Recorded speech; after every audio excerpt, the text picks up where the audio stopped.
Hello and welcome to the 28th episode of Dystopedia. I'm your host Matt Davidson and once again joined by my colleague Andrew Hodgson. How are you, Matt? Yeah, a lot better today, Andrew. How about yourself? I'm pretty good. What's been up with you? Oh, I've been bloody sick the last week or so glad to be back in normal again. Oh, nothing worse than being sick, is there? It just knocks you around, the bloody flu and everything. Proper flu, like you were... Yeah, the man flu. Yeah, out of action. I was one of the ones where, like, you can still, because, I work, you work from home and stuff, you can kind of get away with it. It's just like, the inconvenience one, like, got a head cold and then a sore throat and all that stuff. So, had a lot of free time. So, I was watching a lot of YouTube videos and TV shows and playing video games and stuff. So, yeah. Sounds like heaven. Yeah, it was actually good, actually. Had a break from it. Yeah, what about yourself? I've been regional again this week, but I've actually started watching The Wire again. Oh, wow. You didn't finish it the first time, did you? No. What I've done, I reckon I started watching it about a year and a half ago, maybe even 2 years ago. And I've watched the first season and took a break, watched the second season, but it's a bit like how it probably would have been back in the day before streaming services, when you'd have to wait a year. Yeah. Leaving on a cliffhanger, like, oh, you find out 18 months later. Like, oh, God. Yeah, you forgot what happened in the first season, Yeah. But I gotta say, somehow, and I didn't think I'd be able to, but I've sort of picked up and remembered everything that happened. Oh, which is really weird because it can be quite overwhelming, that show. Oh, yeah. It's one of those things, if you miss a conversation, then you'll kind of the whole arc of the stories, you're in trouble later. You're like, well, fuck, it's like, why did that happen? And then you'll find out it was some innocuous conversation, in a shop somewhere that they had and how it all links. Yeah, well, this is where they're going with this. And what season are you up to now? I'm just about to finish season 4 in the, the school. Yeah, that's a good season, actually. The level of detail that goes into with the... Well, that's the one where he's one of the cops lets drug dealers run free in that one section where they can. That's a third series. Oh, the third when they're Amsterdam, where they. That's right. Yeah. Because that's right. He then adopts one of the kids, I think, from memory. Well, sorry. I assume that's going to happen. But thanks for ruining that. Yeah, there you go. 25-year-old spoiler. Yeah. Mate, it's like the level of detail that goes into I guess the whole systems and the whole all systems link, and I didn't really know where they were going with the school, and now I'm into oh Christ, I guess it kind of hits home that the issue's systemic and the whole bureaucracy of the police force and the padding of stats and the whole system's just fucked, Yeah. And what I like too with The Wire, every season's got a theme to it. So the first season's the drug dealers, second season's the union workers. But I guess it's how the drugs get into the city, through the docks as well, Exactly, yeah, that's how it works there. And then season 3 is more on the politicians and stuff. You get to see a lot of Clay David. Oh yeah, it was a great character. Senator Clay Davis actually pops up a few times in season 4, and God, he's memorable. He's so good. Yeah. Yeah. And then isn't it the governor guy? He wasn't he campaigning at one stage to become the mayor? He becomes the mayor or something. Carcetti, Carcetti, yeah, because he plays Littlefinger in Game of Thrones. It was interesting seeing him in this role, but yeah, it just shows too later on in the series where. Typical politician, you think they're going one direction, then a better offer comes along, then they go that way. It's all a game. But I like what Carcetti. I kind of like his character now from what he's going through, and you see he's trying to change it, but then he's coming up against the politics, or the real world stuff. Yeah, the hurdles and stuff. You see he's getting the shits with it, but there's a particular bit with they find how it's all about what's his name's rising to prominence. Who's the new Marlowe?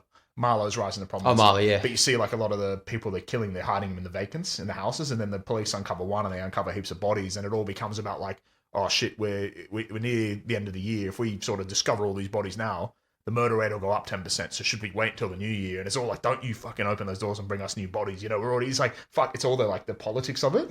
Not someone's just died. Not that someone's just died. And it's interesting because the writer of it, because he actually worked in homicide, didn't he? And it's fucking hell. He must have seen this shit happening all the time. Oh, and becomes so disillusioned with it. Oh, absolutely. But it's so realistic. No, that's. Yeah, it's one of those all-time classic shows, right? Oh, you can see why it's regularly mentioned as the best show ever written. It's superb. I know you got up to it. Season 5 is a bit of a jump the shark with some of the themes that go into it, but the way I really love the way it ends, the last episode, because I won't say obviously because you're still watching it, but yeah, it just sums up society perfectly the way things happened, like cycles. It does it perfectly at the end. I can see. Oh, yeah, I can imagine.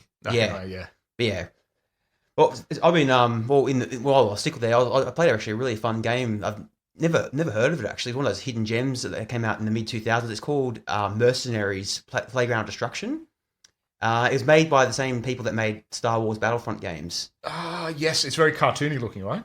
Kind of, but it's just that it's like you're kind of a mercenary, and it's in like a fictional North Korea where the military's done a coup on the leadership, and then all these different factions are in there. So you have like the Chinese, South Koreans, and the United Allied Forces, which is basically America, and they're all fighting for territory and stuff. But then you're a mercenary, so then you'll be working for the Chinese in one section, taking out like South Korean troops. Then on the same token, you'll be working for the South Koreans, and then take out Chinese like stuff, and then they're all into. It was a really fun game, and what was cool about it, it's like you'll be in the middle of somewhere, and there's like these. There's another like Russian mafia faction, and they give you access to the dark web, so you can be somewhere and be like, oh, can I order an airstrike on this building, and you blow it up. It's like things like that. It's really cool. First person shooter, or is it a third person? It's kind of like GTA, but like in a military style, war torn, North Korea. So yeah, it was.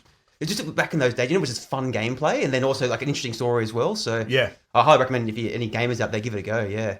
Did you buy it on Steam? Did you? Or? I got it on the Xbox store actually. It cost me like I think like $10 something. Yeah. You had a loose end, were you, when you were sick? Yeah, exactly. Yeah, yeah, it goes. yeah. But yeah, no, it was a really good fun game, and it was just one of those ones where like, yeah, there is a good storyline, but I'm not being, preached about, or just, have fun, run around and just do whatever you want. Yeah, it doesn't have to make sense. Yeah, it doesn't have to make sense. Yeah, it's great. Yeah, as we've established before, a bit like the Power Rangers movie. Yeah. Doesn't all need to make sense. No. It just works. Yeah, as long as you're having fun along the journey, that's all that matters. Yeah, well, we'll get into it now. Well, last week's episode, we talked about the Fatherland book. I'm so disappointed you're not segueing into this one. I couldn't think of anything. I really tried hard to think about it. Like, I just had nothing. So we walked away from Omelas. Yeah, ended up at the delicatessen, and then while we were in the delicatessen, we somehow entered into the Twilight Zone, and we saw our favourite food critic there, who was reviewing the delicatessen. What was his name again? Bartlett Finchley. Then, upon exiting the Twilight Zone, we ended up in the alternate history of Fatherland, where the Nazis were in control of the world events. So, could you not possibly say that the Nazis that were in control of world events in that alternate history were meddling with things they didn't understand and unleashed a virus? Oh, yeah. And that leads us to Night of the Living Dead. Yeah, I guess maybe you could go for that. Yeah. And we're kind of pushing it. That's really pushing it, yeah. We may have jumped the shark. I know. I was thinking something, do you know, what was it back in like the late 2000s and early 2010s, all the Nazi zombie genre was like popping up. That's where I'm going with it. Yeah, but then, I don't know, I couldn't link it. So it would have linked it would have more linked it if we were going into Wolfenstein, wouldn't it? Yeah, Wolfenstein would have worked. But we've been there. Yeah, we missed the opportunity, but let's just go with it. Yeah. Somehow it works. Yeah. But yeah, so last week's episode, I said before, we did Fatherland, and this week we're going to Night of the Living Dead, which was a film made in 1968 by the one and only George A. Romero. So before we get into it, when was the first time you ever watched this film? Maybe 15, 16 years ago. I was always destined to go and see this one. As I said, and I think when we go back way back to our bloody intro episode, whatever it was, I've always been fascinated by zombie culture. But never really realised why that was until years later when I realised it wasn't really the zombies, it was the metaphor for societal collapse. And I think so. I was always destined to go back to this movie. This is the one that started it all, that whole concept, the social and political commentary, which is what proper zombie films do really well. They kind of got misguided in the 2010s and everything, but but yeah, this was the one that started it all. So I just went back to watch it on. I think it's, as far as I know, it's always been on YouTube, because of that whole concept. It's always been available free, Yeah, you can find it anywhere. Like it'll be some knockoff, like old VHS store back in the day, or be in the DVD bin section, or be on streaming. It's everywhere because it's just because of that copyright thing, wasn't it? Yeah, it's interesting. What about you? Oh, literally 2 weeks ago. Yeah, I've never watched any of the not Walking Dead, sorry, the Night of the Living Dead or Dawn of the Dead, or any of those ones. So. No, it's I can see why it's one of those groundbreaking films for the time it was made, and you can see a lot of filming techniques and tropes used in this that's been expanded upon down the track in other films, like especially like the opening sequence with the driving the car. I'm like, oh, The Shining must have got that from that film, that style. So yeah, it's little things like that. Funny, the opening reminds you that we're talking back in the War Game episode, like Peter Watkin's monoform. But it's eerie, and it's the music's telling you exactly how to feel. You know something's coming. The foreshadowing. Exactly. Yeah. And, you can see some of the the stereotypical like zombie tropes that have been parodied, or like like in The Simpsons or something down the track. Shaun of the Dead as well. Like coming to get you, Barbara. Yeah, that stuff. And then listen, Mum, sit tight, okay? You're not safe there. We're coming over. I don't want to cause a fuss. We're coming to get you, Barbara. Oh, yeah, the or something. It's not as bad as like as other stuff do, but like yeah, you can see where it comes from. Yeah, and then this was the the start of it all. It was. Look, it's definitely not Romero's best film, but it is the one that started it all. So it gets its props for that. In my opinion, that would be Dawn of the Dead, the next one. That fucking masterpiece. That was about 10 years later, wasn't it? 1978. Yeah, it makes sense. Yeah. And Day of the Dead as well, highly up there. But this was, I think, as we've explored in the past before, as we've said, like you may not like the Beatles, but you will definitely like a band that's been influenced by them. And same with this. You don't get, you don't get sort of, The Walking Dead or 28 Days Later or The Last of Us or any of the Resident Evil without this film. So yeah, definitely. Yeah, we should go into a bit about him himself, I reckon, George A. Romero. So he was born in February of 1940 in Bronx, New York City.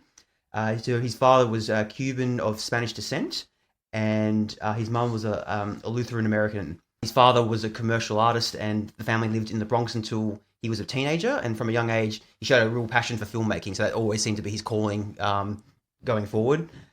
So at age 14, he received an 8mm camera as a birthday gift from a wealthy uncle and began making short films. So yeah, doing little fun projects. And because getting a camera back in those days would have been a pretty hard thing to acquire. So, but then you can always see those geniuses like that. It's always been in them, or they've always had that passion for it. Or like even if all their spare time is doing something like filming or recording something, even little projects and stuff.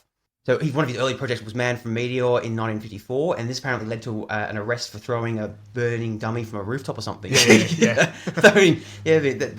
Been a very obscure thing to see or do back then. Yeah, he was and he kind of always held on to that sort of guerrilla style filmmaking. He thought, fucking, let's just do it. We've got the equipment, let's just do it. Yeah, didn't care. Yeah.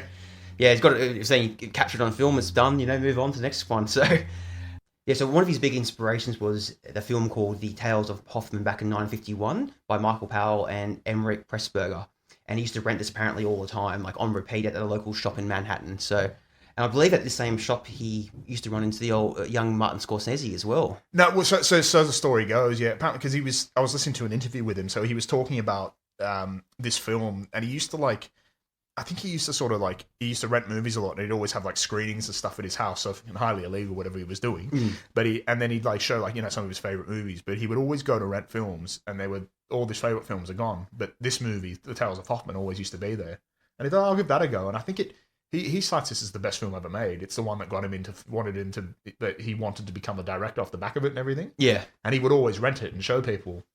And then I think it would always be there. And then he said that, yeah, he went to rent it one day and just expecting to be there, and it was gone. And who else is into this? He was intrigued. Oh, so he's saying, look, some kid from Brooklyn. And then he goes, oh, okay, fair enough. Goes back 2 weeks later, and it's out again. He goes, oh, who's got it? He goes, oh, same kid from Brooklyn. He goes, oh, what's his name? He goes by the name of Scorsese. And you're like, man, that fucking small world, right? No, yeah. And I've had a look at the film. It's like a weird sort of opera kind of fantasy thing. It's a bit odd. It's a British film. I can't say I feel the need to watch it, but look, they both cited it's highly influential. I mean, probably doesn't get any better than Scorsese, Oh yeah, he's probably the GOAT, isn't he? He's unbelievable. Yeah. It's crazy how this little random independent British film inspired with one of the greatest directors of all time. Well, yeah, and it's funny their relationship kind of built from there as well. They had a really good relationship right up until the end with when Romero died in 2017. Definitely, yeah. I believe too. We got his education. He was in Suffolk Academy in Connecticut before he enrolled at the Carnegie Mellon University Institute of Technology, and that was in Pittsburgh. So that's an important factor because that's where he decided to reside and where a lot of his films were filmed.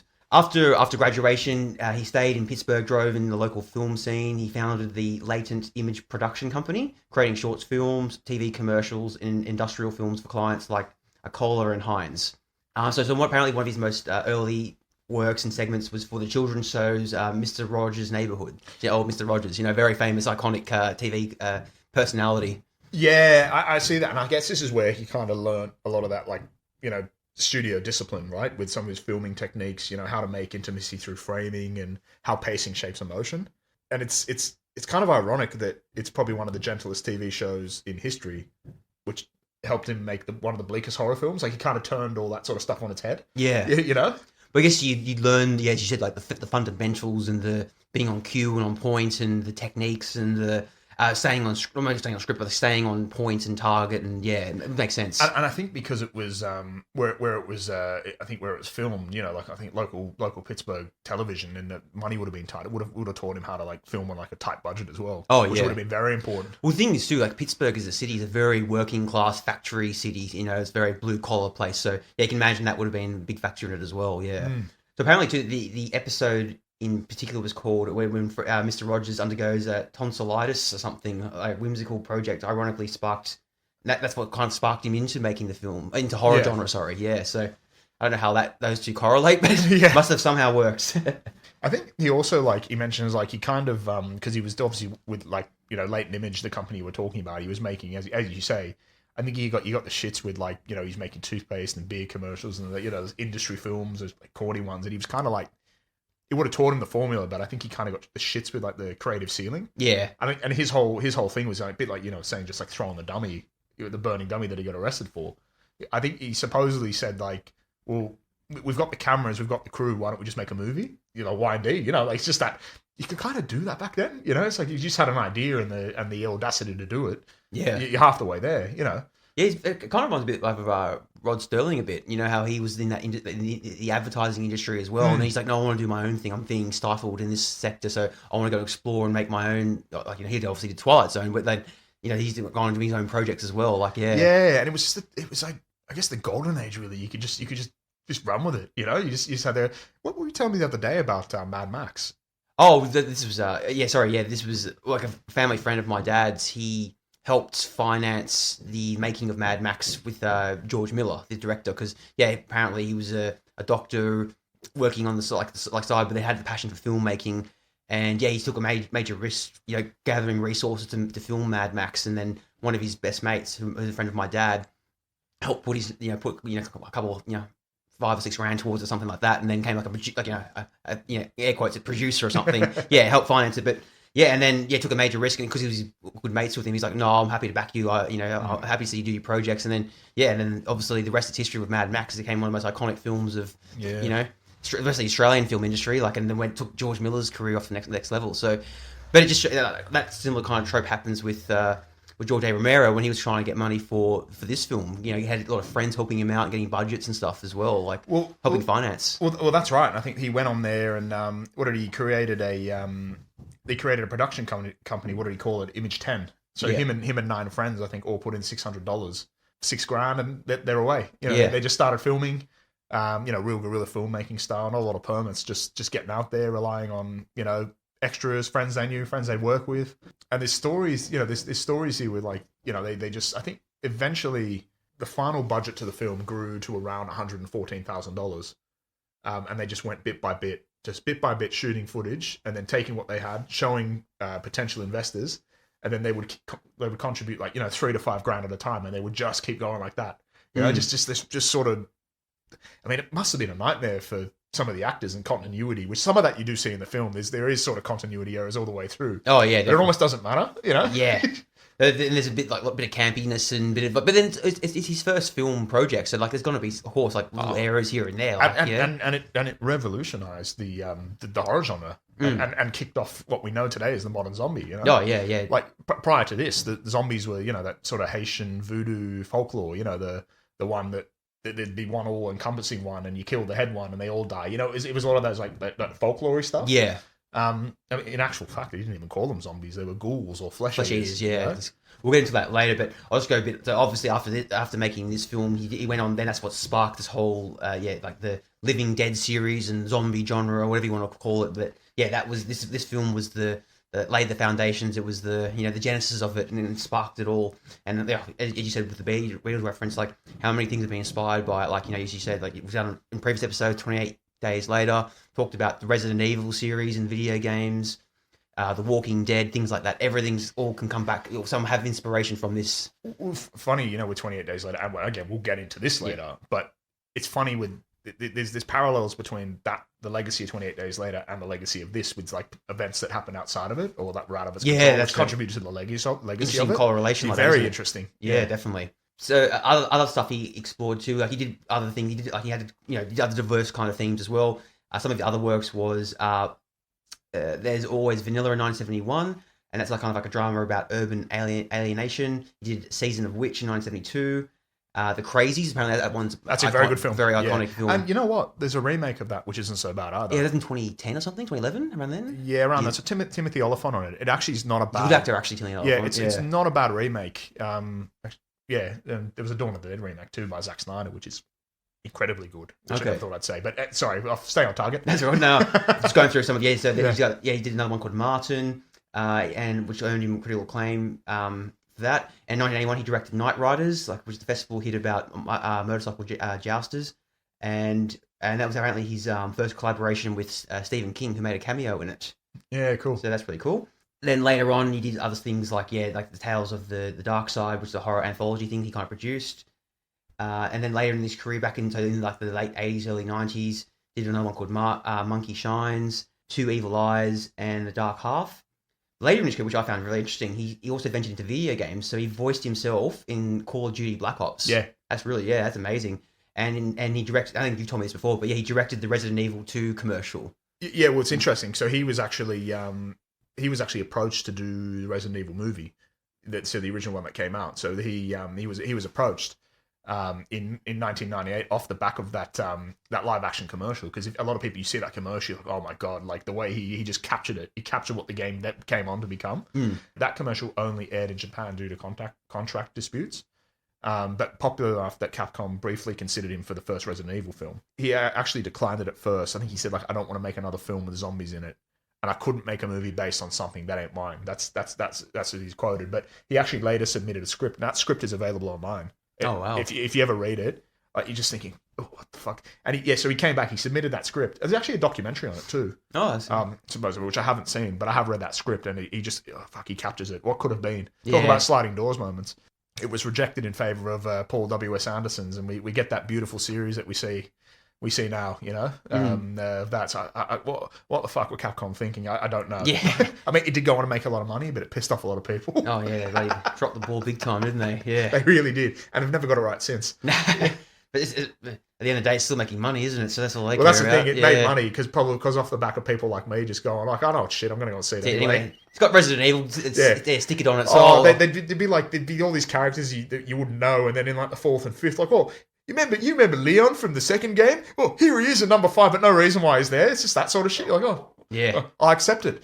Yeah, it's a bit like Disney Star Wars, and I'll throw in, you remember Luke Skywalker, guys, don't you? Or he's Luke in The Mandalorian. Like, oh, dangling those keychains there, yeah. Oh, and somehow Palpatine returned. Yeah. You guys remember Palpatine, don't you? Yeah. I guess to like this kind of sum up style and legacy, but so his films often include Pittsburgh settings, radio and TV news broadcasts for that realism feel to it. Yeah. And so it had some of them had cameos in Silence of the Lambs apparently in 1991. He mentored too a lot of indie filmmakers and producers and stuff like that, and influenced other TV shows and helped produce things as well on the side. So it shows that he cared a lot about the filmmaking industry and not just selling out to the big your Warner Brothers or your Disneys. Yeah, he always remained indie all the way through. Didn't he? Yeah, and it just shows he had a real appreciation for the art of filmmaking and making sure that the legacy went on with it and they didn't get sanitized or drowned out by the bigger film companies. So no, that's definitely a very lasting legacy he's got there. And just on his personal life as well, apparently he's been married 3 times, and he's I think he had a son as well with one of them. So his daughter's actually she makes films now as well. So oh, she's carrying on his legacy. That's really cool as well. So, and also apparently too, he's a dual citizen of US and Canada. So there you go, a bit of a fun fact there. And he was known for keeping a low key lifestyle, and as I said before, supporting indie artists and as well as filmmakers as well, but other music artists. And unfortunately, he died back in 2017 in July, and from lung cancer. So he obviously got a Hollywood Walk of Fame as well, so he's forever immortalized on that.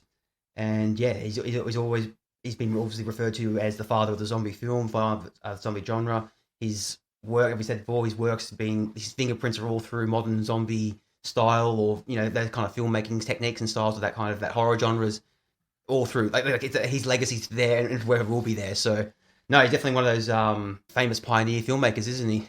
He definitely is. He definitely is, and he's one of the first to actually really add, I guess, that social commentary into his films, and use the zombies as that metaphor for it. Yeah. I really appreciate him. I really appreciate him for that, and they wouldn't be so big in pop culture without him. Yeah, absolutely. No, and as I said before, Tom, I really admire that he stuck to being an independent maker too. Didn't, like I said, go out, didn't sell out, didn't take the easy route and just go, oh yeah, I'll get the $100 million budget from Spielberg or something, like from DreamWorks or something. No, I'll stick to what it is. I'll stick to what I know, what I love, what I'm passionate about, and continue on that journey. Yeah, so not full credit to him. So yeah, I think we'll go back to making of Night of the Living Dead when it was filmed and made and produced and things like that. So apparently, and I think you touched on it earlier, it started with a $6,000 pool from Romero and his friends, and it later was raised around $114,000. So I guess $140,000, that'd be like, what, $1 million in today's money, maybe? Yeah. If that? Yeah. I mean, that's pretty impressive to pull that amount of money back then. It shows how, like, people must really believed in his vision of what he's going to make.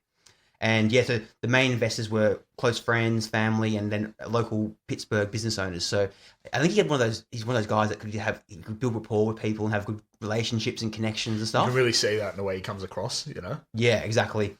And this is at the time too. That's when he, made that production company called Image 10, and that was what getting the film. So when he was casting a lot of the cast and crew, a lot of the talent were actors from the Pittsburgh theatre community or were other friends of him as well. So it was very much a local, like no-name people, no big stars, no attraction there. Famously, Duane Jones, who plays Ben, became the first black lead in a major American horror film. And it was unplanned as well, from what we gather. So apparently, originally he just wrote as I think you're saying as a truck driver, wasn't it? Just a casual. Well, he wrote the role with a white guy in mind, like a white lead in mind, but notably didn't change it when Duane Jones joined the cast. He just saw him as like the right man for the job, which is funny because you talk about a lot of people with what happens in the film at the end, which we'll get into a little bit later. People see it in a certain light these days, and they see it as very political, where the commentary was always social, you know what I mean? But it became political because of events we'll go into shortly. But I think, yeah, he's supposed to, like, at the time, I think Duane Jones was very worried about playing the role, and he's like, not having the script changed, because if you think of the context at the time, there were black actors had been in films. But, I think you had, like, Sidney Poitier, who had been around. I think he was in a movie the year before, Guess Who's Coming to Dinner, in, 1967? But the whole context of it was, like, it was still framed through white characters' perceptions. I think the whole story around him, it's like an interracial marriage, so he's wanting to marry a white daughter, but he's a doctor or he's some high up, and the whole thing, see, they can be smart too, kind of thing. It was it was framed like that. I think there was Hattie McDaniel. She was in Gone with the Wind, but she's like typecast as a maid. So it was always like framed through those lenses. Lenses, like either the help or like to make white people comfortable. So to have him cast as like a lead role was like groundbreaking. And the very fact that like Romero actually denies any racial intent at all, which I think is quite powerful in the sense, like, he just saw, look, he's the right man for the job. I'm not going to change the script. It wasn't from gather that because out of all people that auditioned, he said he was the best by far. So then it's just like, I'm just picking him because he's the best actor. Not because like, oh, I'm going to cast a lead black person. Yeah, it was just not at all. That's the best person who applied for the role. So he's got it. So what we see there, and obviously, at the end there's like what seems to be a lynching. So he's killed at the end with sort of a mistaken identity, which was always what it was meant to be. But he tells a story of like when they'd finished and I think they had their sort of first edit or something. They were on their way from Pittsburgh to New York by car. I don't know how long that trip is, but they were sort of on the radio. They turned on the radio and then they saw and they heard the news that Martin Luther King had been assassinated. From that moment on, it became political. But, so it changed. So because obviously, you see it through different lenses. The end now looks like a lynching, is read like a lynching. And it became very political. And the legacy of this film, I think, is what it is because of that event. It's a bit like we spoke about in our 28 Days Later episode. It was always, the social commentary was always meant to be on, the veneer of society. But as soon as 9/11 happened, which happened during the filming, it kind of, you see it through different lenses, and the movie is what it is today for that reason, Yeah, so there's definite parallels there. Oh, absolutely, definitely, yeah. Yeah, just like a bit more on just the making of the film too. Like a lot of the crew doubled as actors as well. So they were in the backdrops or as playing the the zombies, whatever you want to call Well, them. yeah, you see. Yeah. I think most notably, you see Mr. Cooper's wife. She's like the one that's like eating the bug or something. Yeah. Yeah. Yeah, so then like a lot of the cast too had to help with like other things too. So they weren't just playing a role; they were like doing the makeup, the props, and the zombies as well. As you said, they're doubling up. A lot of the film, as we touched on earlier, he loves the Pittsburgh, Pennsylvania area. So a lot of it was shot in rural Pennsylvania over several months and on weekends as well. So obviously, being on a weekend, there's likely people going to be around. Yeah. I mean, it would have been a bit because I don't think he asked for permission for a lot of things as well. So going Guerrilla filmmaking, mate. Yeah. exactly, it'd be a bit awkward, You're trying to mourn or grieve like a lost loved one, and then you're seeing people there in their zombie uniform wrestling on the ground or something. You're like, oh, what the hell's going on here? Yeah. So yeah, he filmed at the abandoned farmhouse, so used for the interior and exteriors as well. So it was all filmed at one place. And apparently the basement scene actually wasn't filmed in an actual basement. It was filmed in like an office or something, from what I read. Yeah. But then it made it look like a basement though. But yeah, it's pretty cool. And the equipment he used was a 35mm black and white camera. And yeah, and that was obviously for cost saving reasons, but then also too, it added that. It felt like before the documentary style film style, right? Like it makes it feel more realistic. It feels like newsreel footage. Yeah, and there's you can see there's this grittiness where you can kind of see the camera shaking as well at little parts. Yeah, like this little sort of amateur feel to it. Yeah, it feels like one of those ones where it could have been a bit like. Obviously, this is a lot later on, but like the Blair Witch Project or something, where it's like, this could have been the real thing that we found a lost tape or something kind of thing. Yeah, it has that kind of feel to it. Yeah, also too, some of the practical effects as well. They used chocolate syrup for the blood. That's the beauty of a black and white film, right? You would have no clue what it is in the material. I think in Psycho, actually, in 1960, they used like tomato sauce for the blood or something in the drain. Things like I love those little hacks they used back then. It even says he used the Bosco brand. It reminds me of Seinfeld. George's pin code. Bosco. Yeah. It's Bosco. Bosco! Mama? Quiet, it's a secret. Bosco! And apparently, too, they used roasted ham and animal entrails for the gory bits. Yeah, I think from like a local butcher. It was like donated or something. Yeah, that's good. Oh, we touched on earlier how he had friends in the local Pittsburgh community, so would have gone, the local butcher go, oh yeah mate, any spare here, grab those, yeah, they'll do. That works. So yeah, and a lot of times they just improvise things too. So they I think like on set they'd find something like a plank of wood or something, or they go, oh yeah, they'll do. Or they just had to, whatever was in the surrounding area, they could use it as a prop, or they'd reuse other like materials constantly. Like there was no designated prop person, or this. It was just like whatever's there, just work with it. Got on with it. You have to appreciate that. Yeah. It adds something. I think actually even talking about people doing dual roles, Romero actually cameoed as one of the Washington reporters. Oh, cool. Yeah, in that scene, when they walk into the car and the whole fight between the military man and the Mr. Scientist. Yeah, it is like that. Yeah, I guess with like, guerrilla filmmaking, there are a lot of challenges doing that. So because there's like it's a low budget, so there's no big lights, there's minimal crew, so they always had to film during the day, so they couldn't do it at night time. And I think they filmed during the summertime as well, so there's like a lot of harsh conditions. So actors endured like a lot of like this strong heat, and there's like a lot of like bugs and spiders and stuff around, and the makeup wasn't very standard, like it wasn't very comfortable, or like today where they had a lot of prosthetics and stuff. It's very much as you go, and it would have been very uncomfortable at times, definitely. Apparently, the final edit was done in Malvolia in Pittsburgh, and I think we touched on earlier, the original title wasn't meant to be called Night of the Living Dead. It was actually called Night of the Flesh Eaters. But yeah, before it was called Night of the Flesh Eaters, it was actually originally called Night of Anubis, and I think it's an Egyptian reference to the undead or something like that. But I think they felt that it was it didn't have the name sound. It wasn't a widespread peeled name to it. It's very pulpy, but very, very like a subsection of a subsection kind of thing. Where people wouldn't understand the reference then. So, and that's when we said just before we went to the Night of the Flesh Eaters, but then, by coincidence, there's already something else called that. Well, there was a film, I think it was too similar to another film, which was called The Flesh Eaters. Yeah. Which eventually we ended up on what we see today. Exactly. Night of the Living Dead, which also adds into the copyright claim, right? Yeah, exactly. Yeah, it's interesting that as well.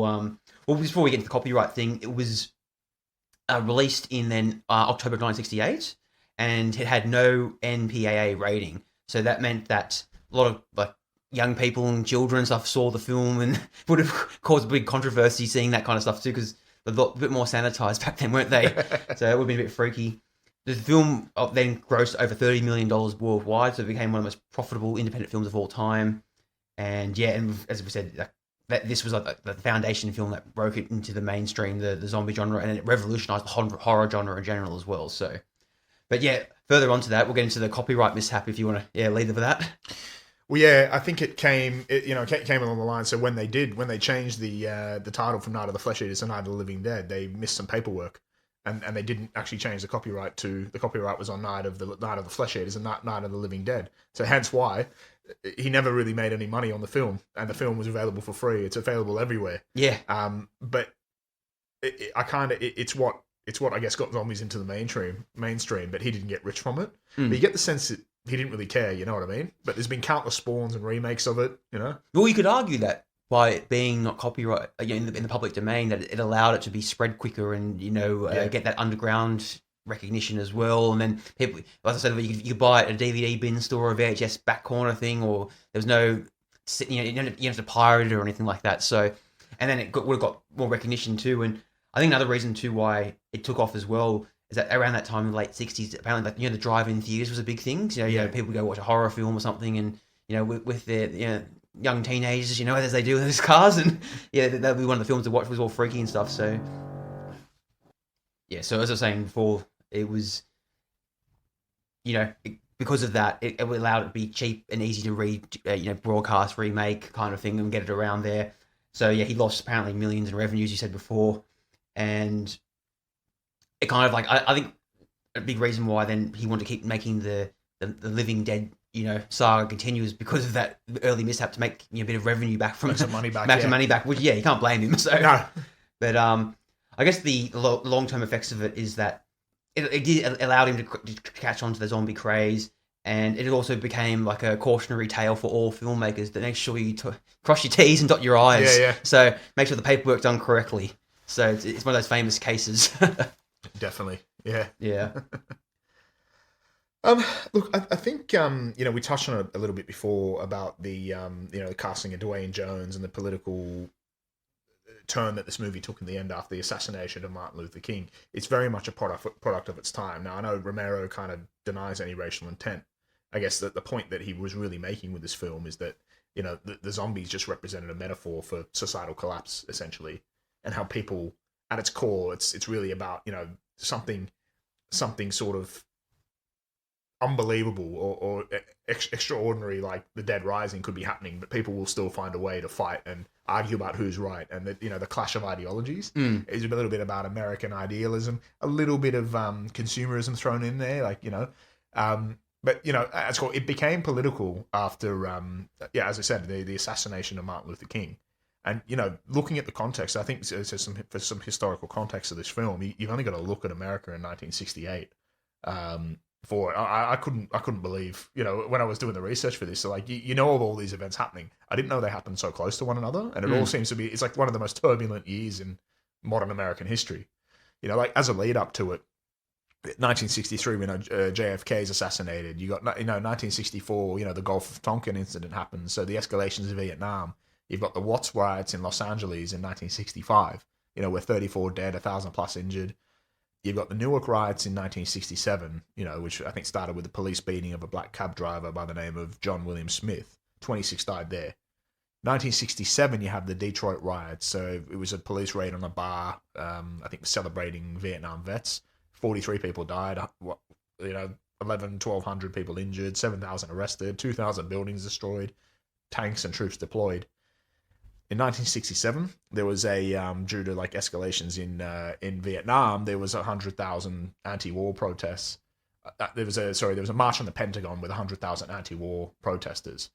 In the back of this, I guess there was I guess the Civil Rights Act and Jim Crow laws was kind of coming to an end at this time. So whilst legally it was, but societally it was still sort of in the air, right? Just because it says legally, it's not. It's still very much in society, right?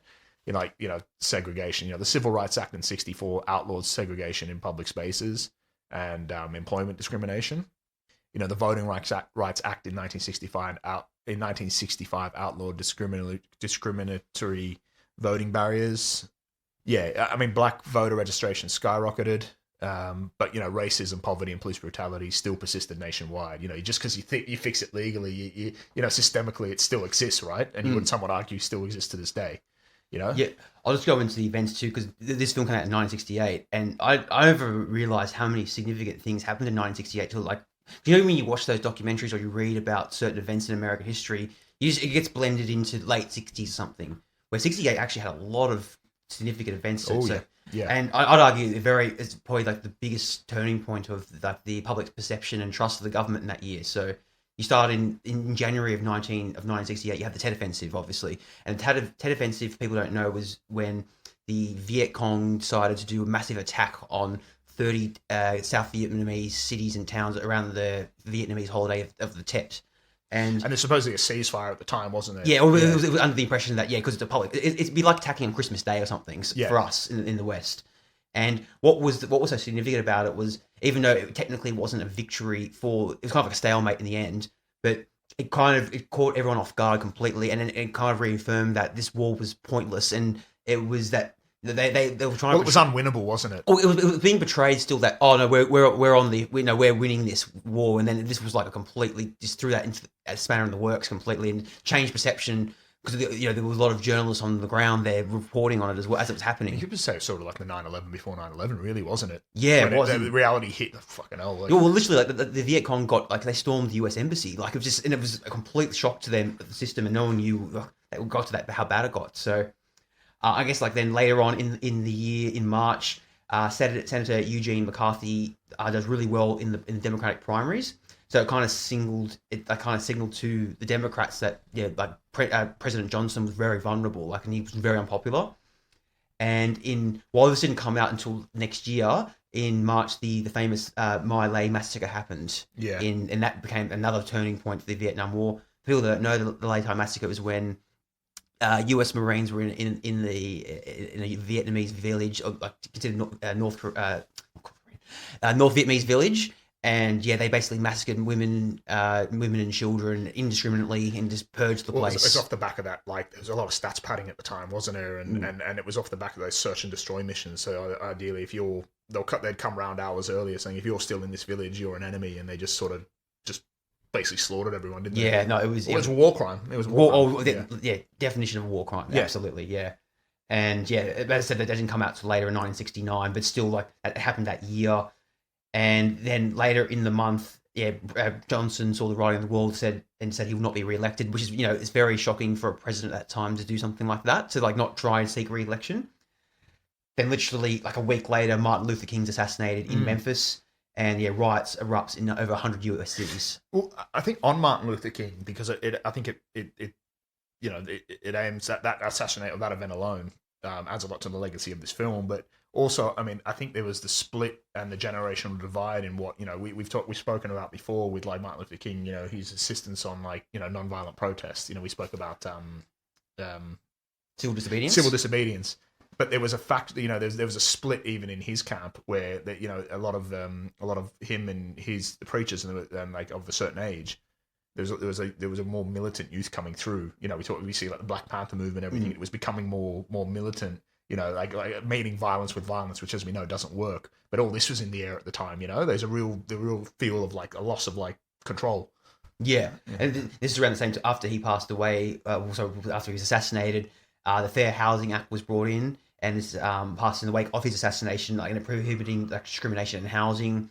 And as you said, the Black Power movement became a big thing with that. And later on, in the literally what. Yeah, just over 2 months later, that's when Senator Robert F. Kennedy was assassinated in Los Angeles. So you're having two prominent political figures. I reckon, Kennedy would have been president if he would have gotten in. I think it would have been Nixon. Yeah, a lot of people. I think a lot of people. Kennedy was kind of the embodiment of. Well, you speak about the year that 1968 was. There was a lot of, I guess, revolution was in the air, and it looked to a certain generation very dangerous. What I mean? Yeah. But it was systemic change. But I love the relationship between Kennedy and Martin Luther King. What I mean? They both kind of stood for the same thing, didn't they?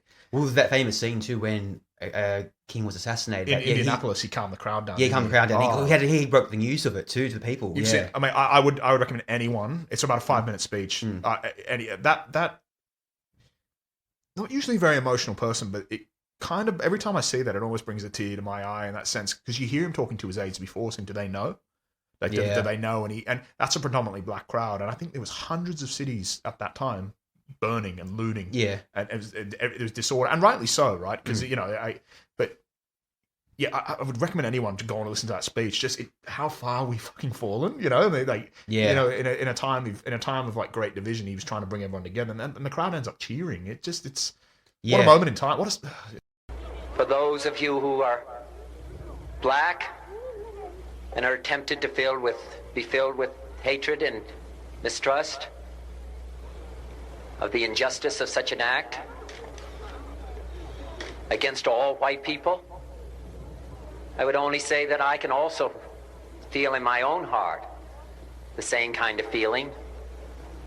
I had a member of my family killed, but he was killed by a white man. But we have to make an effort in the United States. We have to make an effort to understand, to get beyond or go beyond these rather difficult times. Yeah. No, but both Kennedy brothers, they had they were very charismatic people. Oof, and they could read a room perfectly, couldn't they? Yeah. So no, it's just a shame because he had so many great ideas and plans of what he was going to do, and it's just one of those tragedies that this is. I don't know what it is about, something about American politics, about people getting assassinated, but it's just... Well, you can see why the conspiracy theories open up. Oh, It's like, fucking hell, like, he's never going to be allowed to get in there, you know what I mean? You're too radical. Yeah. Yeah. Exactly. Yeah, so then a couple of months later, Nixon is the nominee for the Republican Party, and it's a great, redemption story for him because he lost to Kennedy in 1960, and he was obviously Kennedy, he had a lot more charisma than Richard Nixon did, so he wiped the floor with him back then. But the irony, I guess, with Nixon gets in with a very boring law and order campaign, because as we're seeing, and as what we're going to go on touch on with this movie, there was a lot of supposedly societal collapse in the air, and it looked like to a certain, or what they would call the silent majority or middle America, that they just wanted to return to law and order, and that's kind of how Nixon kind of built his campaign on, didn't he? Oh, absolutely, yeah. He knew what he was doing. And then what didn't help that as well is that in late August, the Democratic National Convention in Chicago was marred by violent riots and clashes with police and protesters. And this was the first time that things like this were broadcast on TV. It's when they voted Hubert Humphreys or something, wasn't it? Yeah, and he was pro-war or something. They wanted another candidate in there. So funny, a global contest. I was actually seeing something on this. I think it was the same week that the Prague Spring happened. So you're seeing police riots here, and you're seeing tanks rolling into Prague, Soviet Union tanks rolling into Prague to quash a revolution. It was just fucking absurd. Very, very bizarre times. Yeah, and then later on in the year, that's when Nixon defeated Hubert Humphrey, and then also George Wallace, who was the famous Alabama governor, was one who was always promoting segregation, and he had, I think, that famous quote, segregation now, segregation forever kind of thing. In the name of the greatest people that have ever trod this earth, I draw the line in the dust and toss the gauntlet before the feet of tyranny, and I say segregation now, segregation tomorrow, and segregation forever. He's not the one who stood in the hall. He stood in the when the three black students were enrolling into university. Yeah, he was one of the ones that were blocking the path. Yeah. So he was famous. Fucking history hasn't been kind to him, has it? No, it hasn't. No, he hasn't aged well, has it? Yeah, and ironically enough, he was in the Democratic Party too. So it was just very, very bizarre. Well, the Democratic Party then to what they are now is they swap roles. Yeah, well, the Democrats used to be the conservative ones, in certain areas and stuff. Yeah, I don't know how it flipped. Yeah, because Lincoln was a Republican. Yeah, so I don't know how it changes, but but it was more like an old school Democrat, Southern Democrat kind of thing. So right. So it was back then, and then there's also just a couple of other things with that. In Culture and Society of 1968 too, the Olympics were held in Mexico City, and that's the famous one where Tommy Smith and John Carlos gave that Black Power salute, right? And I think the Australian guy is next to them as well, on the podium. It's very, very, very famous, but they're doing the Black Power fist up there. So it just shows that this was very as I said before, I never realized how divisive and a sliding door moment kind of thing this year was. But the timeline of events, how all these moments and how close they are apart, one after the other. I mean, even thinking what was happening in the Vietnam War at the time. So I think at this point there were 536,000 troops at Vietnam. I think it peaked at about 550 a few years later. So we were pretty much at the apex of that. I think 1968 was the bloodiest year in the war for Americans. So I think it was nearly 17,000 men died. And I think over the period, over the whole war, it was like 50-odd thousand. Yeah, that's a third, basically, isn't it? Yeah, it is. It is. Obviously, you spoke about the Tet Offensive. I mean, even you spoke about the the riots after Martin Luther King's death and everything like that. They're actually troops were sent home, and there's actually footage of machine gun nests at the White House and troops outside in gas masks and cities burning. So everything looked like apocalyptic. You know what I mean? So you can see whether he had any political intent or not, Romero. And I guess it's unavoidable, really. You could argue it came out at the perfect time for him. Oh, it just was going on. Yeah. The zombies and the equal collapse, the mindless violence, TV news of Vietnam and riots. We even speak. You mentioned before the documentary style that the movie shot in. It even looks like the kind of things that would have been beamed into people's living room night after night. What they would have been seeing at home or overseas. The movie wouldn't have felt too far from what was going on. Yeah. I guess there's America was very divided, as we've mentioned, and that's represented in the people inside the house who can't agree on anything. And obviously the racial resonance of Ben, and again, whether Romero meant any racial intent or not, you can't not see it with the events that happen. It frames it, frames it in such a way. Oh, absolutely, yeah. No, it's definitely a very pivotal year in American history and politics, right? Oh, yeah. Just on that, I wouldn't mind giving a props to. There's actually a podcast that I listen to called The Rest is History, and they basically got a 5-episode series about 5 or 6 hours on. It's called America in '68. I would highly recommend. So if anything we've said and you're interested in and you want to go into a bit more depth, I would highly recommend those guys. Obviously incredible the depth they go into, the way they make that year. Yeah. Yeah, no, they're definitely worth listening to. Yeah, it's just. No, it's crazy. I guess the only other prominent film that came out in 1968 was the Planet of the Apes, I think. So, yeah, a bit of a contrast to what that is dystopian, I guess, too. Yeah, it is. Definitely. Yeah. So, but then you can it's a contrast in budget wise. Yeah. And you got Charles Heston was playing in there. Yeah. But legacy wise, both very iconic films. You put them both up there, wouldn't you? Oh, absolutely. Yeah, definitely. All right. Well, let's have a look at a few of the key scenes and themes. But what are we drinking before we get into it, Matthew? We are drinking the Classic Crisp by Young Henry's. Apparently, it's a very low carb beer, so if you're watching your gut, so it's good for that. Yeah. I don't. It's okay. I wouldn't say my favourite beer, but it gets the job done. It does the job, and I suppose we've given a few reviews like that.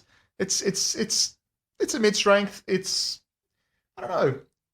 Well, we've said the goat beer is like the old Holden getting you from A to B. This is more like this is like the I'd say the Toyota Camry or something. It's a little bit more upmarket. Bit more, yeah. I actually find it. I quite like it. It's got a bit of a It's come across as a lager, but it's almost a little bit of a pale ale taste, slightly creamier taste. So quite interesting. It's got a bit of a watery taste to it as well. Yeah. After a bit, but yeah, it's not bad. Yeah. There you go. Newtown Brewery. Yeah. Again. Yeah. They should really sponsor us, shouldn't they? Yeah, they should. Yeah. We've plugged them enough, haven't we?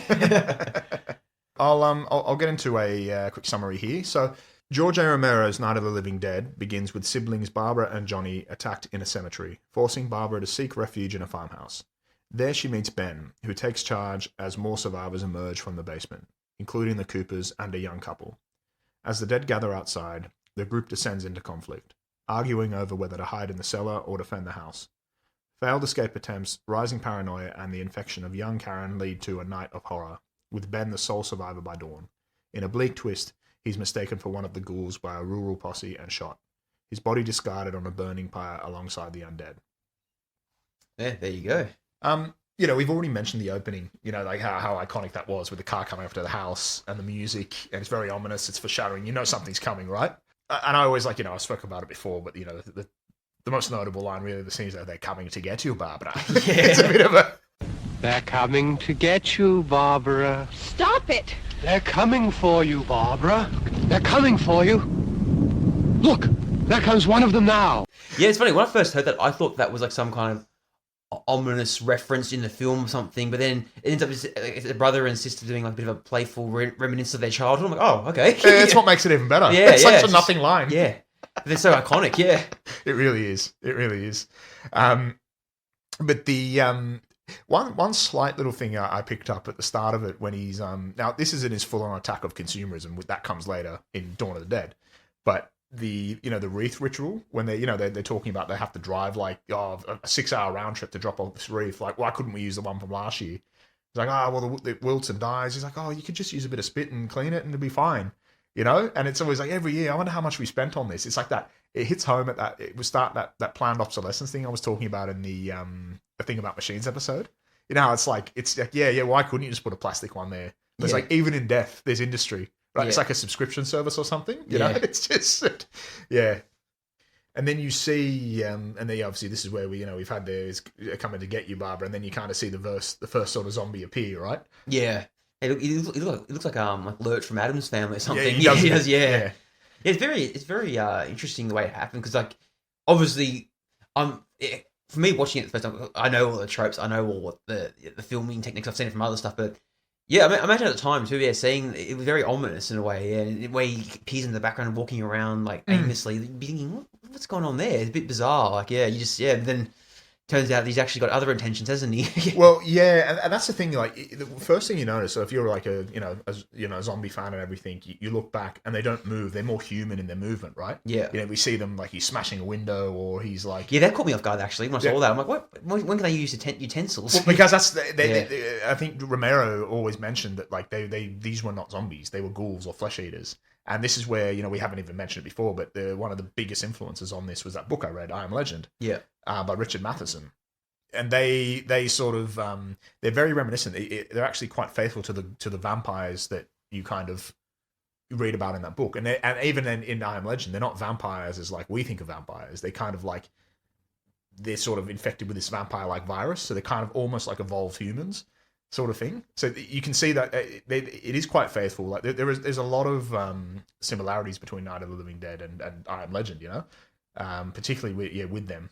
Yeah, well then with that happening and all unfolding and choose that crazy chase and Barbara's falling over every 2 seconds and just like she does that the damsel in distress thing, or that horror movie cliche of the time when she'd sort of seemingly fall over because the plot needs her to, Yeah, make the tension rise, Yeah, yeah. No, as I said, like, it did catch me off guard too because then I'm watching Walking Dead a lot, obviously, like 10 years ago, and when they'd be trapped somewhere, and then the Walking Dead would be like.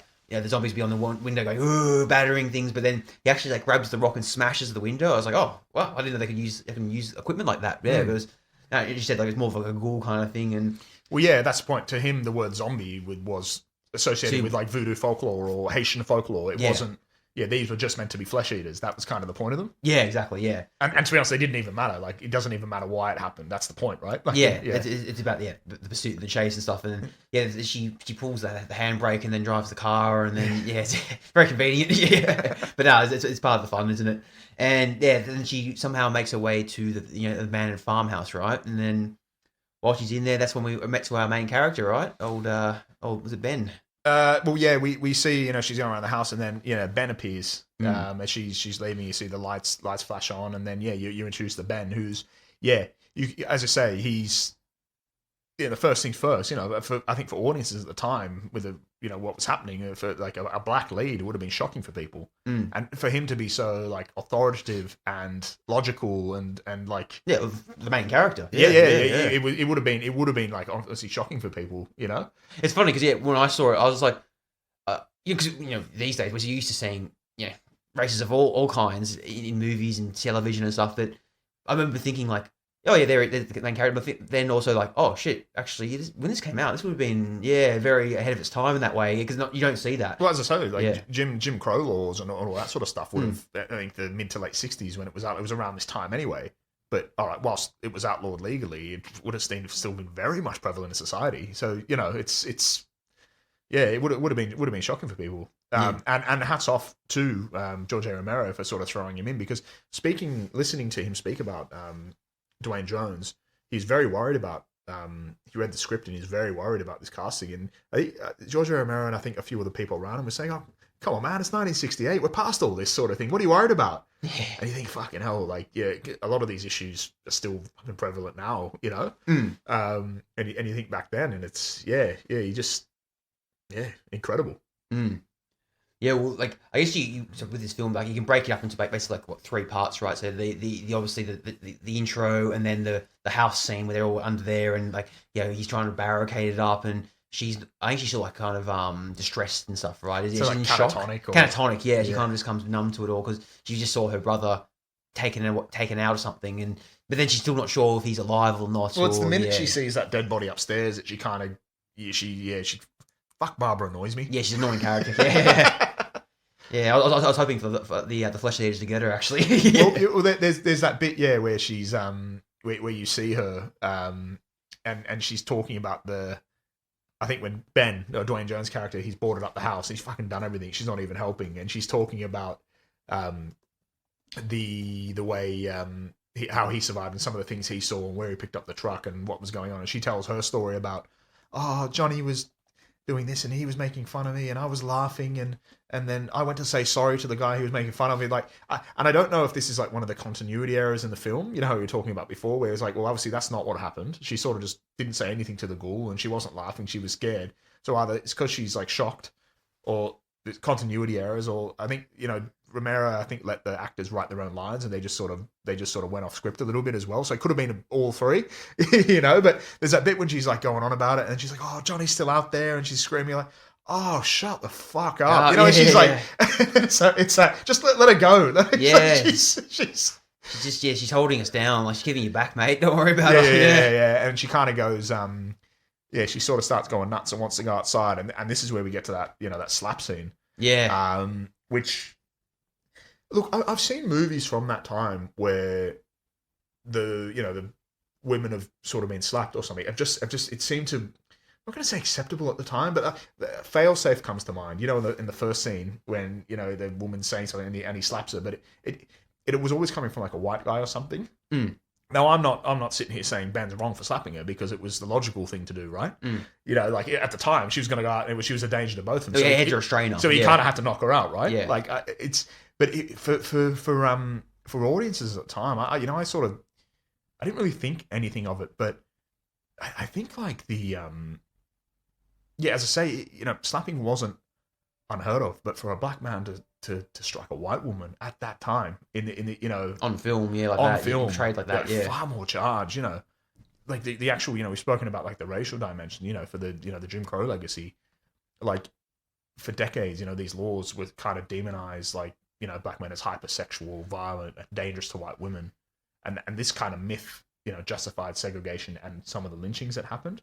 But it all goes back to this, you know, these fucking pseudoscience and like eugenics. Yeah. You know, like this, a bit like, you know, what Hitler was, some of the shit he was saying about the undesirables he didn't like. He always backed it with this fucking pseudoscience shit. Yeah. And it was all rife for the time.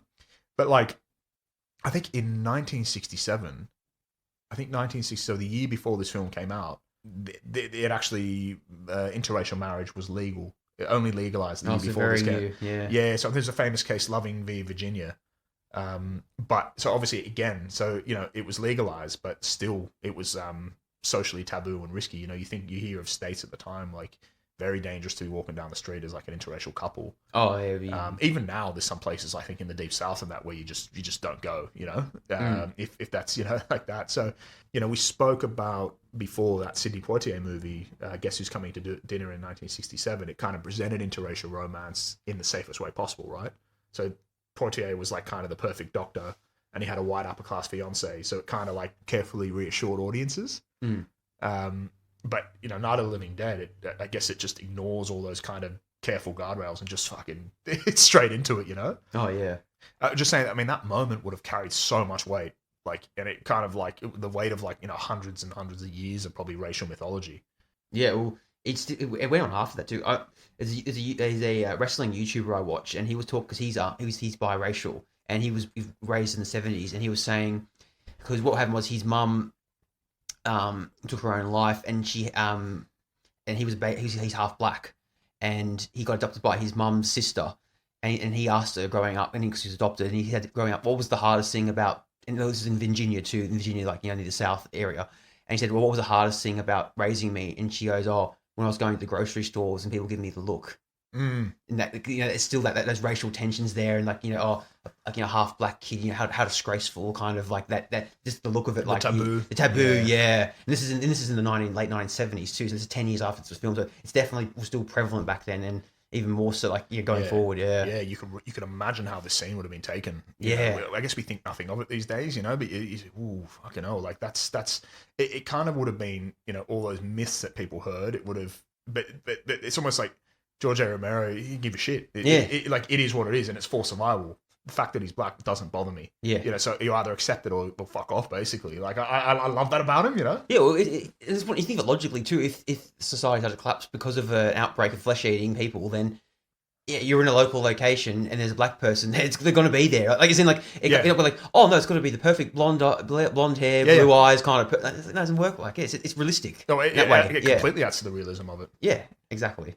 I think, just after that scene too, is when we first hear the news broadcast, don't we, on the radio? Yeah. So they're saying that, breaking news, unexpected murders happening, isn't it? Yeah, the old-fashioned radio thing, and suggesting that, the dead are rising and attacking people, but there's no real, like, they don't understand why or why it's happening, I love the minute, like, he turns the radio on, because you've kind of had that chaotic scene, and then it just cuts to him sort of boarding up the house, and he turns the radio on, and it almost immediately, this calm brings it in. And like, I'll be sort of get into it later when he puts on the TV, which we can kind of add into this bit of the conversation as well. But it kind of reminded me, like during COVID when, everything was going on outside, but all day you'd have the news on just waiting for the updates, on the cases, and somehow it just made everything normal and comforting, like as if reassurance, as if the TV's on and the news is reporting everything's still okay, and you kind of get that. It gives me a comforting feel, and I can't explain. Well, probably something primal, but it probably gives you the feel that some authority is still in control somewhere, or has the illusion of control. Yeah. It's like something reassuring about it. We're not completely isolated. Yeah, and it's like you see that here, that whole thing of like, this civilization is still alive, and then like he's talking, and I think like there's little parts of the radio when he's talking about, people are advised, factory workers and office workers are advised to stay at home, so stay in the office or stay in the factory, don't try and get home, and everyone, stay indoors. But you hear bits on the radio like despite information to stay indoors, people have left, and it's highways are clogged up, and it's causing chaos, and it's that thing of like, always more death in the actual chaos, than the actual in the panic, than the actual event itself, Exactly, yeah. And so just established as well with the flesh-eating, virus going out in this film, how is it? It's obviously transmitted from biting, I obviously assume, right? Yeah. Then is it established how long it takes for them to transition? Because we know in 28 days later, it's like what, like 10 seconds was it for any time of like? They're not zombies. Yeah, but it's more turning. You know what I mean? Like how long does it take in this? They never established, is it? Yeah, I guess Romero, he went out of his way to make the point that it really doesn't matter why they rose or why it happened. The story wasn't about them. It was about what was happening to the survivors inside. Yeah. I'll just be more out of curiosity, Yeah.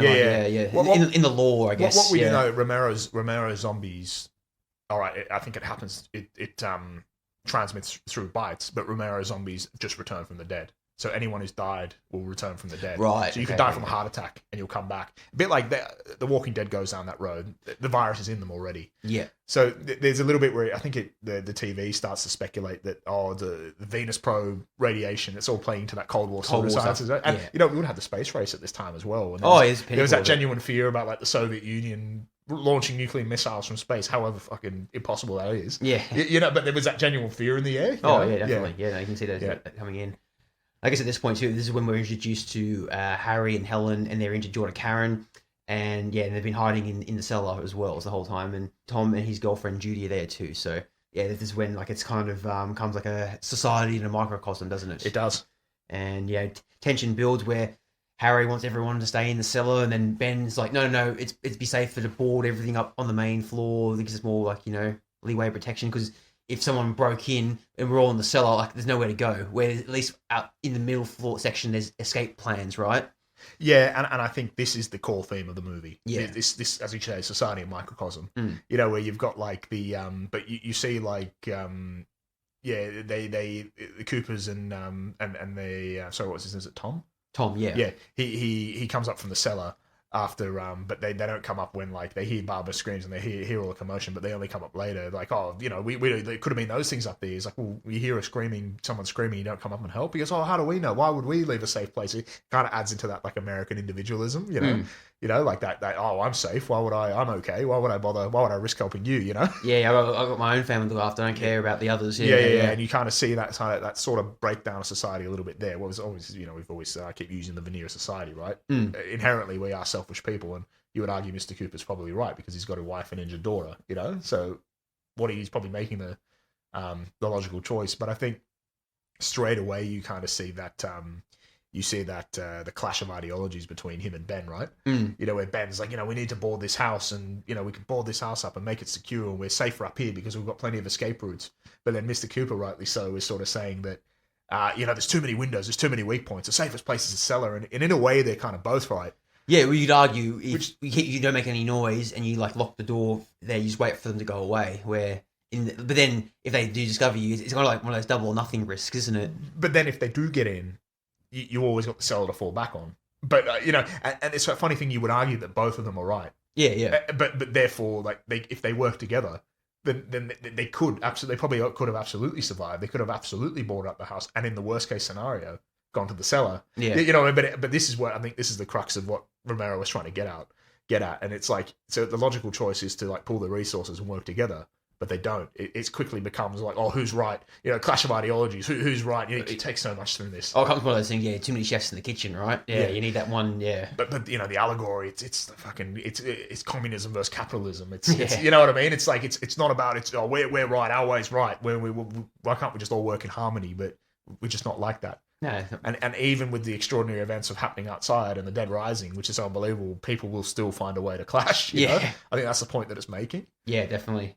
Yeah, you know, I think I guess the historical parallels at the time, you know, we would have had the Cuban Missile Crisis, you know, the Kennedy versus Khrushchev, the brinkmanship. Both sides were sort of partially right. You know, I guess the Soviet Union were doing it as a response to the missiles in Turkey, whereas and then the US had to respond, obviously because they couldn't have so close to their homeland. But then both are kind of wrong, but both are right, and they could just but it's all seemed to be about not losing face. You know what I mean? It became a big game of chicken, didn't it? Yeah, it did. I mean, there's like, you know, you look at the allegory of the Vietnam War, you know, we already spoke about the Tet Offensive and the unwinnable war, and there was always that credibility gap that they talk about when they were like, I think LBJ and a few people were leading everyone at home to believe that the war, they were winning it, when they're absolutely, you know, papers or things came out later when they weren't, you know. Yeah. But it kind of, US leadership seemingly often, they kind of prioritized, like, you know, they didn't want to lose face. So it was more important not to lose face than to adapt their strategy. You know?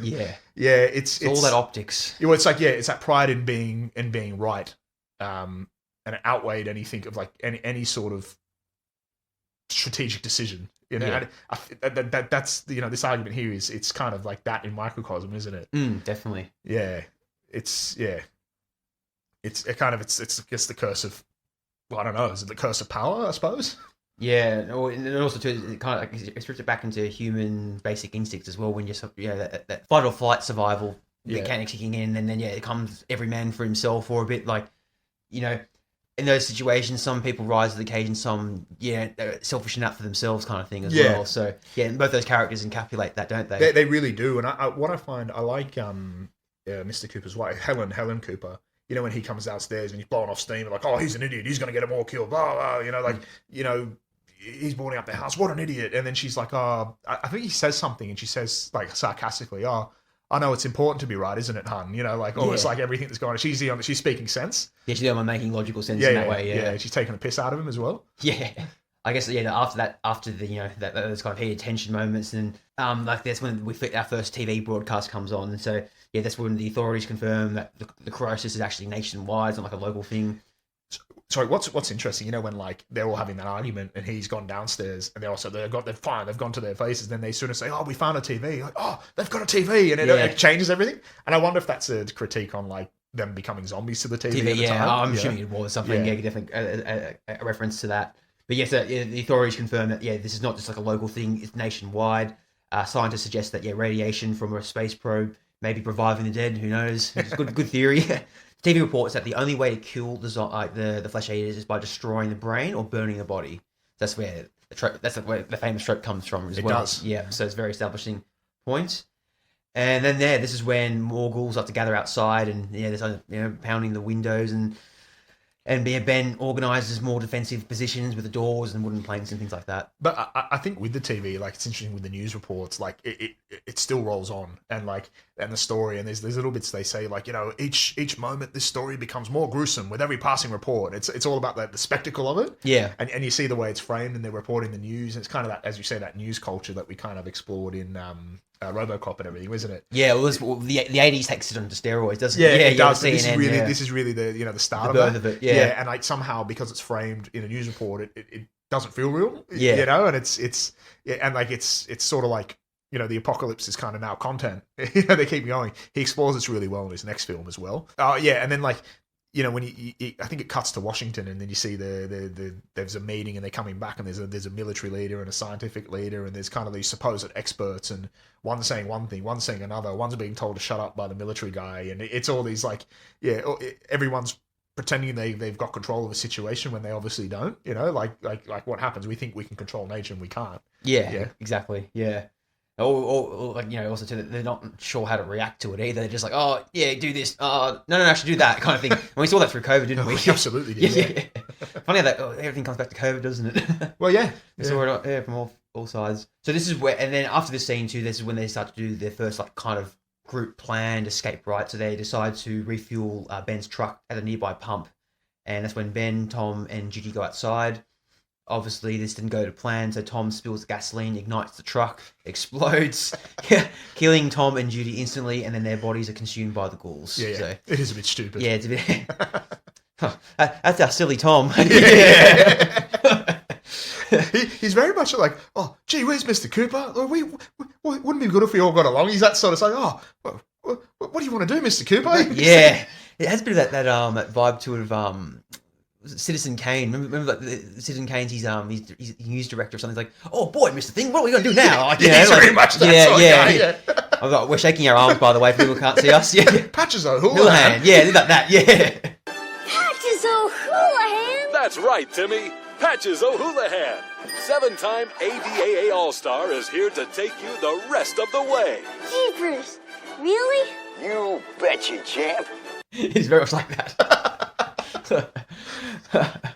Yeah, so with that happening, that's like the first time, that by obviously the explosion happening and then the fire being thing, it draws more ghouls to the scene location, and then the defensive barriers start getting weaker. There's a lot more weak vantage points, and they can't contain it that much anymore.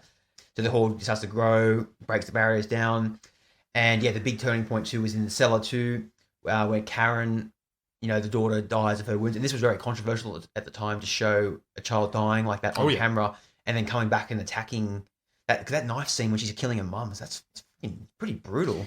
Well, that's interesting because he previous to this, horror movies, you think of like movies like Psycho or that's sort of the first one that comes to mind, which it's scary film Psycho, but it still alludes to the violence. You don't actually see anyone being killed, but it's the art of filmmaking that it alludes to it. Even like Dracula and other films like that, that alludes to the violence. You don't actually see it. With this was one of the first to do that. Yeah. And the gore, even with we see the cannibalism scenes with the ghouls outside eating eating flesh and body parts and stuff. And the blood everywhere, and it was it's the first. It was really like it would have been shocking, when you think about that. It didn't have that MPAA rating, and kids would have just been wandering into movies on Saturday afternoons and stuff. Fuck, it would have scarred some kids. It would have scarred some people. Yeah, you imagine the stereotypical, the Jones family, a nice family outing at the cinema. They would have done something to you. We're going to see Sound of Music. Oh no, we'll see this instead. You're like, oh Jesus, yeah. One of those ones, yeah. But because it's the same, because when she comes back and she's with the knife as well, like full going into it, like it's very graphic. Even me when I was watching, I was like, oh geez, that's pretty brutal. Like wow, yeah. Then we get to the point where Ben fights back. He kills Harry during the violent struggle as well. So Mr. Cooper, where he kind of he pulls away and he makes it, even though like it seems to be everyone's closing in and they're about to die, he makes a pull for the gun. He almost makes a power grab. Yeah. Again, it's that whole thing of like it's not important to help or anything. It's important to be the one in power and that, you know. And this is where, you know, we see like I think Barbara finally snaps out of a fucking state and helps, and then she gets dragged in by her brother Johnny, you know. That's right, yeah. That's a Shaun of the Dead reference there. That whole scene, you know, when she gets pulled out. Yeah. Sorry, Shaun of the Dead references this scene. Oh, yeah, it would be, yeah. Obviously. Yeah. Yeah.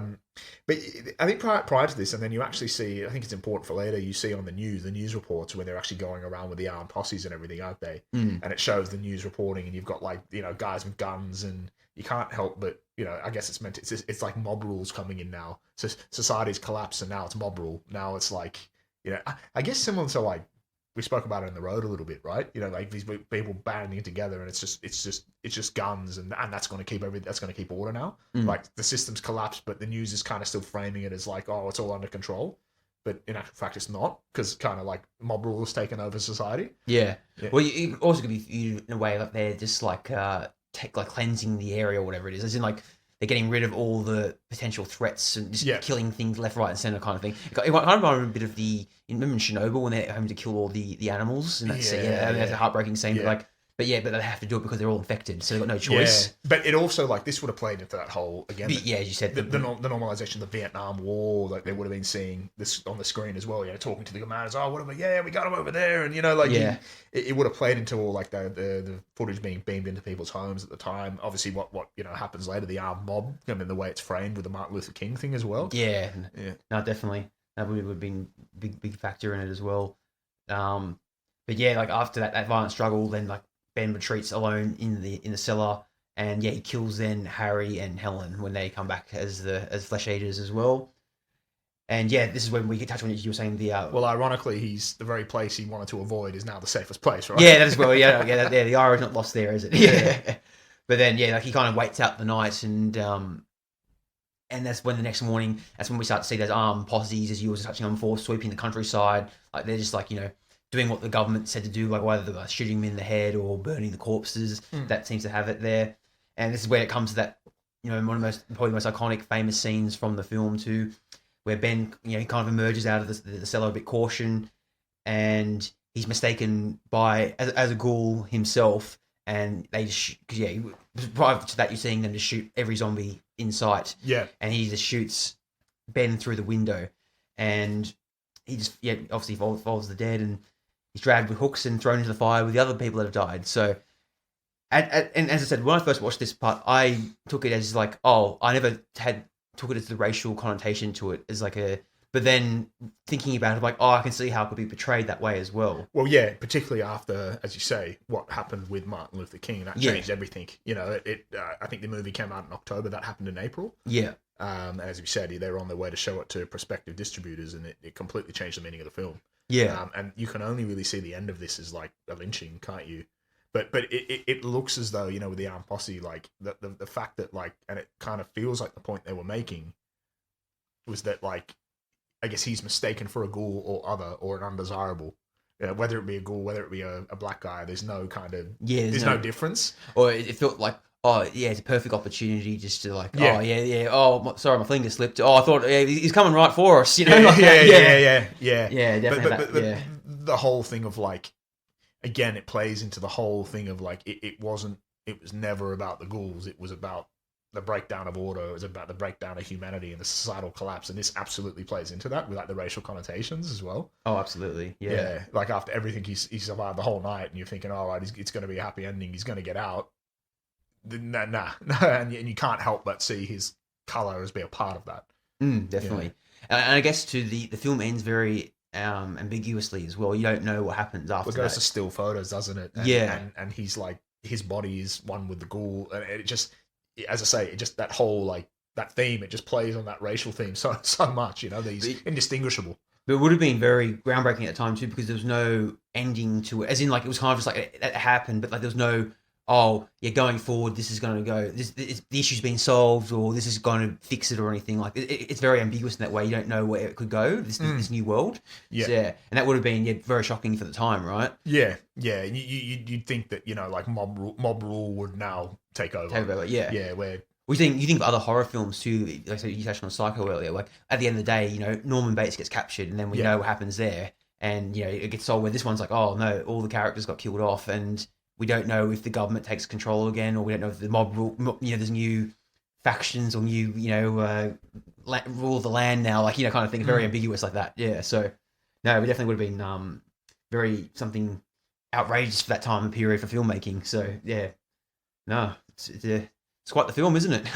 Yeah, well, it is. I mean, like, as you say, you might not, you might look at this one and think, I can think, it takes me back to like my dad. Like I was always used to watch zombie things, and as I've established before, but my dad's not really into films. He's like, oh, what are you watching this shit for? Yeah. Like in his mind, it would never happen, And I'm like, yeah, it's kind of not the point. It's the social commentary. They're a metaphor for societal collapse, but it wouldn't. You wouldn't like. You just wouldn't get it. But like, there are, there's obviously issues with this film. There's pacing issues. There's, continuity errors. Yeah, I found the middle section a bit like, oh, can we get on with it kind of thing at times? Yeah.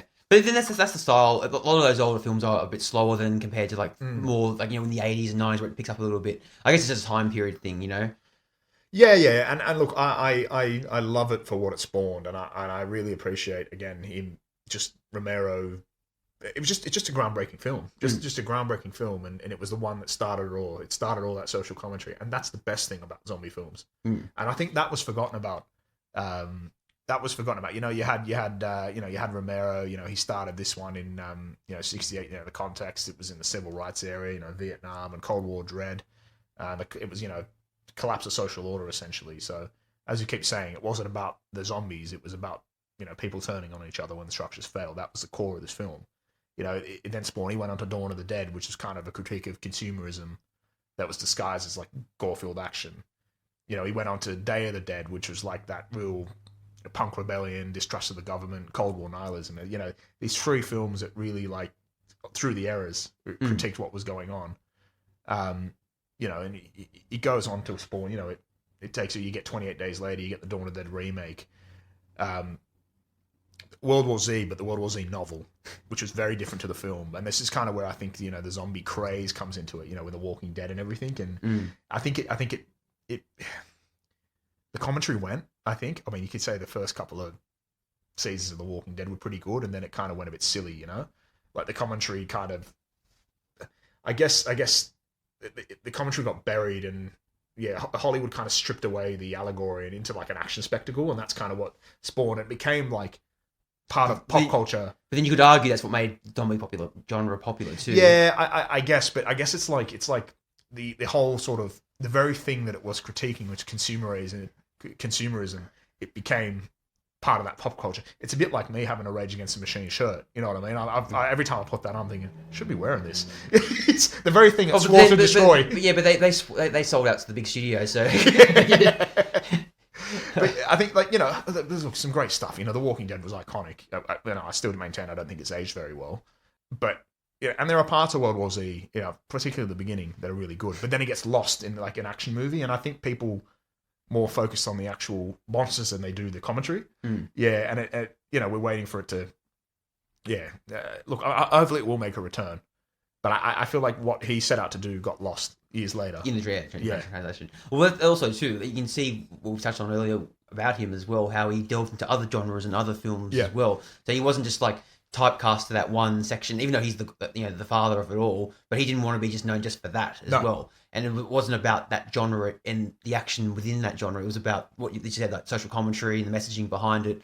But then... Yeah, now unfortunately it has got kind of lost in the midst of that now with the, as you said, that happens with anything that gets popular, right? It kind of gets diluted and focuses on the superficial things as opposed to the in-depth, logical and explorative nature of it, doesn't it? Yeah, it gets written off as like a zombie flick or something, and there are plenty of shit ones out there, don't get me wrong, Yeah, it's like any genre, it happens a lot, like you look back at, I don't know, like a